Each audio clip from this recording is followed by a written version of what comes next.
ಈಗಾಗಲೇ ಮತದಾನ ಪ್ರಾರಂಭವಾಗಿ 2ನೇ ಹಂತದ ಮತದಾನ ಅತಿ ಉತ್ಸಾಹದಿಂದ ಭಾರತೀಯ ಜನತಾ ಪಕ್ಷಕ್ಕೆ ಇಡೀ ರಾಜ್ಯದ ಮೂಲೆ ಮೂಲೆಯಲ್ಲಿ ವೋಟ್ನ ಪ್ರಮಾಣ ಜಾಸ್ತಿ ಬರ್ತವೆ. ನಮ್ಮ ಎಲ್ಲ 28 ಕ್ಷೇತ್ರದಲ್ಲಿ 22-24 ಸೀಟ್ನ ಗೆದ್ದು ಆತ್ಮವಿಶ್ವಾಸ ಹೇಳಕ್ಕೆ ಬಯಸುತ್ತೇನೆ. ಉತ್ತರ ಕರ್ನಾಟಕ ಭಾಗದಲ್ಲಿ ಎಲ್ಲ ಕೂಡ ಒಟ್ಟು 22-24 ಬರ್ತಕ್ಕೆ ಪರಸ್ಪರ ಹೇಳೋದು ಬೇಡ, ಯಾಕೆ ಮತದಾನಕ್ಕೆ ಅಪಮಾನ ಆಕೈತೆ. ಅದು ನಮ್ಮ ಭಾರತೀಯ ಜನತಾ ಪಕ್ಷ ದೇಶದಲ್ಲಿ ಪ್ರಧಾನಮಂತ್ರಿ ಮೋದಿಯವರು ಮಾಡಿದಂಥ 400 ಅಂದ್ರೆ ಅದಕ್ಕೆ ಹೆಚ್ಚು ಬರ್ತಾವತ್ತು ಅತಿ ಆತ್ಮ ಹೇಳಕ್ಕೆ. ಬೆಳಗಾವಿ ಯಾಕಂತಂದ್ರೆ ಗೋಕಾಕ ಅರಬಾವಿ ದಕ್ಷಿಣ ಭಾಳ ಹೋಪ್ಸ್ ಇದೆ ನೋಡಿ. ಜೊತೆಗೆ ಏನು ಆಗ್ಬೋದು ಸರ್?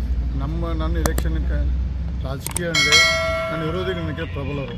ಮೊದಲಿಂದ ನಾನು ಕಾಲೇಜಲ್ಲಿ ಹಿಡ್ಕೊಂಡು ಇವತ್ತಿನವರೆಗೆ ಯಾವುದೇ ನಮ್ಮ ವಿರುದ್ಧ ಅಭ್ಯರ್ಥಿ ನಮ್ಗಿಂತ ಪ್ರಬಲ ತಿಳ್ಕೊಂಡು ಕೆಲಸ ಮಾಡ್ತೀನಿ.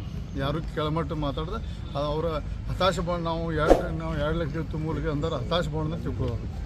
ಚುನಾವಣೆ ಅಂದರೆ ಭಾಳ ಪ್ರತಿಸ್ಪರ್ಧಿ, ಎಲ್ಲರೂ ಸ್ಟ್ರಾಂಗ್ ಇರ್ತಾರೆ, ಎಲ್ಲರೂ ಪ್ರಯತ್ನ ಮಾಡ್ತಾರೆ, ಎಲ್ಲರಿಗೂ ಜಗದೀಶ್ ಶೆಟ್ಟರ್ ಗೆಲ್ತಾರೆ ನೋಡ್ರಿ. ನಮ್ಮ ಆತ್ಮವಿಶ್ವಾಸ ಭಾರತೀಯ ಜನತಾ ಪಕ್ಷ ಇಡೀ ದೇಶದ ಉತ್ತರ ಮೂಲೆಗೆ ಭಾರತೀಯ ಜನತಾ ಪಕ್ಷಕ್ಕೆ ಎಲ್ಲ ಆಶ್ರಯ ಮಾಡೋದು ನಾವು ವಿಶ್ವಾಸ. ಸಾಕಷ್ಟು ನೋಡ್ರಿ 500,000 ನೋಟ್ ಕೊಟ್ಟು ಗೆದ್ದರೆ ದಿನೊಬ್ಬ ಎಮ್ ಎಲ್ ಎ ಮತ್ತು MP ಹಾಕಾರ ರೊಕ್ಕ ಮೇಲೆ ಆಗ್ಬೇಕಾದ್ರೆ ಸಾಧ್ಯ ಇಲ್ಲ. ಅದೊಂದು ವಾತಾವರಣ ಮಾಡೋಕ್ಕೆ ಕ್ಯಾಂಡಿಡೇಟ್ ಭಾಳ ವೀಕ್ ಇದ್ದರೆ ರೊಕ್ಕದ ಪ್ರಮಾಣ ತರ್ತಾರೆ.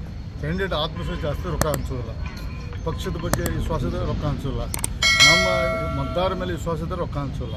ನಾವು ಭಾರತೀಯ ಜನತಾ ಪಕ್ಷ ಆ ಮಟ್ಟಕ್ಕೆ ನಾವು ಹೋಗೋಲ್ಲ.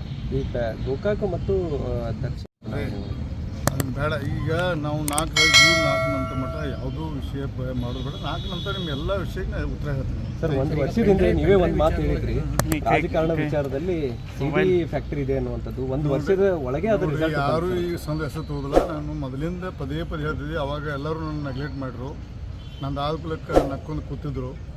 ಇವತ್ತು ಒಬ್ಬರಿಗೆ ಬಂದಿದೆ, ಇವತ್ತು ನನಗಾಗಿದೆ. ಸಿದ್ದರಾಮಯ್ಯಗೂ ಬರ್ಬೋದು, ಪರಮೇಶ್ವರ್ ಬರ್ಬೋದು. ದಯವಿಟ್ಟು ಗೃಹ ಸಚಿವರು ಮತ್ತು ಮುಖ್ಯಮಂತ್ರಿಗಳಿಗೂ ಇದು ಪಕ್ಷಾತೀತವಾಗಿ ಒಂದು ಇತ್ತೀಚೆಗೆ ಆಡಬೇಕಲೇ ಅವ್ರ ಕೈ ಮುಗಿದು ಕೇಳ್ಕೊತೀನಿ ನಾನು. ಸರ್, ಈಗ ಒಂದು ನಿನ್ನೆ